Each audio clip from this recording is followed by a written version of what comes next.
Papua New Guinea's Bismarck Sea boasts dazzling natural beauty, as well as an abundance of fish, coral and mineral deposits. New Britain, the island that forms the sea's southern shore, is well placed to benefit from these largely unexploited natural assets, especially in terms of fisheries, agriculture, mining and tourism. But developing the resources sustainably, thus improving the lives of communities long into the future, means devising effective decision-making processes. These must be evidence-based and inclusive, and prepared for future uncertainty and rapid change. This is the task of a collaboration between Papua New Guinea's Conservation and Environmental Protection Authority, the Australian Government's science and research body CSIRO, and the Nature Conservancy. Entitled Building Capacity for Sustainable and Responsible Development in the Bismarck Sea, the programme supports the Coral Triangle Initiative, which also spans the Solomon Islands, Timor-Leste, Indonesia, Malaysia and the Philippines. The initiative has the overarching goal of protecting an enormously biodiverse region, while boosting livelihoods and food security. The Bismarck Sea is a priority seascape within the region. Under the Coral Triangle Initiative, a seascape is usually a large marine area with multiple ecological processes going on within it, but also an area of high cultural and biodiversity value with lots of different stakeholders, public and private. And the intention of a seascape is to promote improved management and coordination amongst the stakeholders to achieve sustainable development. New Britain was chosen as a demonstration site for the PNG government implementation of CTI in the country. And why we chose New Britain was that there was already something going on. We didn't want to come up with something new. The main objective was to enhance what's already been undertaken. We've been working in Kinder Bay for quite a long time now, where we have been working with local communities to manage their marine resources. The programme promotes three core principles. First is the holistic, systems-based ridge-to-reef planning, which acknowledges that what happens on the land has consequences for the marine environment, and vice versa. Let's take the example of oil palm, a growth industry in New Britain. Oil palm plantations may seem disconnected from coral reefs, but sediment and chemicals run off into river systems which flow into the sea. These have serious impacts on fragile reef ecosystems. Oil palm also attracts labourers from further afield. Without a historical connection to the land and sea, these workers may fish illegally, again impacting the marine environment and fishery resources. This idea can even be extended to ridge to trench, given that a deep-sea mining project, the first of its kind anywhere on the planet, may begin extracting precious metals from the volcanic deposits on the floor of the Bismarck Sea in the next few years. The second principle is adaptation pathways. In 2015, countries around the world, including Papua New Guinea, signed up to the United Nations Sustainable Development Goals, or SDGs. The SDGs, 17 in all, cover wide-ranging issues, from poverty eradication to gender equality and climate action. Key to reaching the SDGs is the ability of communities and other decision-makers to anticipate and adapt to a rapidly changing world. Pressures and unexpected shocks will constrain the options available for communities to reach the SDGs. Faced with this challenge, decision-making must find adaptation pathways that can keep future opportunities open by avoiding development that's irreversible or which exacerbates pressures that hinder SDG outcomes. In New Britain, one major issue is rapid population growth. This is placing escalating pressure on natural resources, food security, and social services. Our estimates suggest that the 2011 population in East New Britain may double by 2040, and a similar pattern is evident in West New Britain. Another is climate change. Although sea level rise is already evident, this and wider climate change impacts could accelerate in coming decades. Linked to climate change will be weather extremes such as floods and droughts, which are becoming more frequent. Coral bleaching, caused by high sea temperatures, is already evident. Sudden events, such as global financial crises, must also be expected. They may send the prices of commodities, such as agricultural goods produced in New Britain, plummeting. Terrorism incidents or global pandemics may also restrict travel, and therefore numbers of tourists visiting PNG. In 1994, Tavorvor volcano in East New Britain erupted and destroyed much of the town of Rabaul. Future volcanic eruptions across New Britain can't be ruled out. Given the range and unpredictability of the drivers of change affecting New Britain, it's crucial that decision-making processes can understand and mitigate the pressures, therefore keeping the adaptive space as open as possible for adaptation pathways. The third principle is the need for decision-making to be inclusive, transparent, and evidence-based. Providing more information alone can't guarantee that decision-making will improve, because politics, poor networks between stakeholders, and a lack of knowledge are likely to impede the effective use of that information. We tackled this challenge by providing more relevant information for decision-making, such as population and climate change projections. However, we also aim to create windows of opportunity for this information to better inform decisions by understanding politics and power, building stakeholder networks and knowledge. Programme activities in New Britain deliberately encouraged partnerships between important stakeholders, empowered those with less power, facilitated linkages and coordination, and enhanced their understanding of information and skills to apply it. By applying these three principles, the programme created an initial planning cycle or learning loop amongst stakeholders in New Britain. Decision makers were brought together to plan, implement and reflect on large-scale development proposals.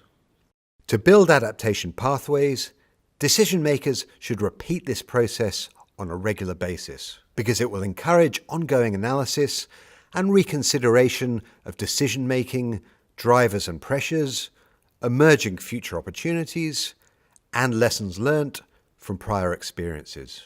The programme was designed as a demonstration of how this initial learning process might work in a seascape. Programme activities covered 6 steps: understanding current decision-making, identifying stakeholder values, designing decision support tools, pilot planning workshops, tools training, and evaluation. The first step examined the way that decisions about development are made today in New Britain and the rules and stakeholders involved. This was important to identify gaps in information, knowledge, and coordination amongst them. In New Britain, we examined palm oil, tourism, locally managed marine areas, and deep-sea mining as case studies. The second step collected information on the features and places that people value on land and sea and wish to preserve. These values were categorized as social and economic, for example, resources that contribute to food security, income, or culture, and ecological, for example, mangroves that protect against coastal erosion. Workshops were held with communities across New Britain to map important features and their values. What different technology can we use to capture that knowledge of where things are and what the value is and how decisions are made? We've done that through traditional sort of flat 2D maps. We're doing that here with the 3D map that under this project. They start out with a blank map, build a three-dimensional model, and then they, just based on their knowledge, they populate that model with what's out there in their local landscape. It just immediately it clicks, like the light bulbs all shine and everybody understands what's happening on different sides of the geography.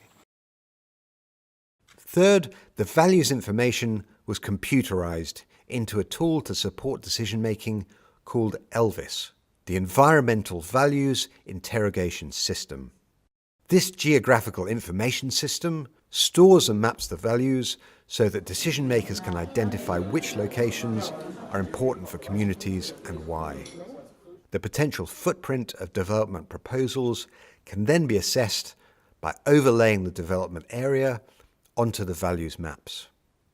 Other relevant information was also gathered, such as population projections and downscaled climate projections, and areas at risk of inundation from sea level rise. It allows people to be able to select a region of interest and then determine what the values are that are in that region. So their managers can make informed decisions and anybody can have access to the same information. The next activity was a series of pilot planning workshops, where key stakeholders identified by the decision case studies were brought together to consider a future development.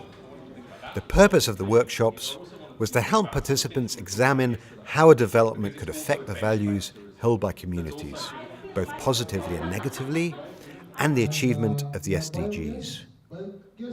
To encourage new partnerships, networking and social learning, stakeholders from different administrative levels, industries and backgrounds were deliberately mixed, informed by the initial decision case studies. Decision makers from East and West New Britain were also invited to encourage collaboration and learning between the provinces. Participants first examined the drivers and pressures that are currently influencing the region, such as population growth, cultural change, world commodity markets, and climate change. Then they agreed a vision for the communities to be achieved by 2050 that reflected the values that people wanted to maintain and the SDGs. Using the drivers and pressures information, they then developed scenarios which explored the wide range of future uncertainties, opportunities, and their potential implications for communities. ELVIS's values maps were then used to consider the potential impacts of the development on values if it went ahead under the business-as-usual scenario, where current pressures continued to escalate. The final session examined how the development could be better managed to build pathways towards the vision while maintaining options for other possible development and flexibility to cope with uncertainty and shocks. The pilot planning workshops focused on oil palm development in East New Britain and tourism development in West New Britain. Following the pilot planning workshops, decision makers were invited to attend training workshops to learn more about the tools and information and to develop skills in applying them. A key gap identified during the pilot planning workshop was land use zoning at the local government level to support decisions. At workshops in East and West New Britain, participants restated the visions for their communities, areas of priority where multiple values were derived, and zoning for different land and sea use that would maintain these values. The result was comprehensive maps and strategies that would inform resource owners at the community level about where development could be promoted and where other features, for example those providing food security and watershed protection, should be protected. Every LLG walks away from this meeting with a clearly, spatially articulated vision on a map of what their expectations are for 2050. So that vision that they created in an abstract form on the first day was translated into a very tangible form by the end of the second day. Finally, the programme aimed to promote a philosophy of reflection and learning by carrying out ongoing evaluation. This was designed to be participatory, whereby key stakeholders were asked to reflect on lessons learnt from the programme activities and how they could act to improve decision-making. Such reflection and learning is an important component because it completes and links learning cycles that ultimately form adaptation pathways. Our evaluations showed that decision-makers had learned significantly about decision-making and their capacity had been enhanced. That information that we've gathered here, I think it's really good because we're comparing with other approaches, other systems, other methods of conducting sustainable planning approaches, and this one is more based on facts. You collect statistics, you read off the statistics, you make comprehensive plans that are not isolated to only one interest, but you take in other sectors, tourism, fisheries, agriculture, and then you place into perspective how your development pathway should be. And for me, that's the catch of the day. I really appreciate that in a series of workshops. And of course, the context, valuable context. We get to meet other people from other sectors and other walks of life and how they can be part of that bigger vision to really reach the communities with the development that we are undertaking. Knowing what we have there and what are the values that of the resources that we have, and how are we to plan those resources and plan how to use them, and also the development that has been happening within our areas. How can we go back and see and try to improve the livelihoods of the people living within those big developments like oil palm and mining areas and the logging projects. This project was also given me a process or highlighted process that I can take out to other communities in the future in terms of consultation and seeking their views on what they'd like to do on the different with the different resources that they have on their land and the values that they have. Different communities have on different resources on their land, or even in the sea. To be frank, when I came in firstly to this position, when I came in for the first time, I couldn't really see how I was going to walk along with development in the province. But with such projects, and especially this one, I'm able to see clearly now which way I should be going. There have been workshops that were done where the industry comes in and the government comes in, NGOs. So over the time, we've sort of built ourselves a stronger networking now.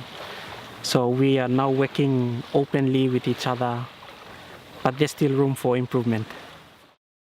While the Bismarck Sea may differ from other seascapes, we suggest that our focus on decision-making is widely applicable. There are three important principles. First, decision-makers should take a systems-based ridge-to-reef approach, which identifies stakeholders' environmental values across land and sea to understand the potential impacts of development. Second, an adaptation pathways approach is important because it considers future uncertainties and shocks and keeps options open. Finally, any process should understand and manage politics and power and build stakeholder networks and knowledge. Only through participatory decision-making processes that apply these principles are the objectives of seascapes likely to be met, and with them, the Sustainable Development Goals.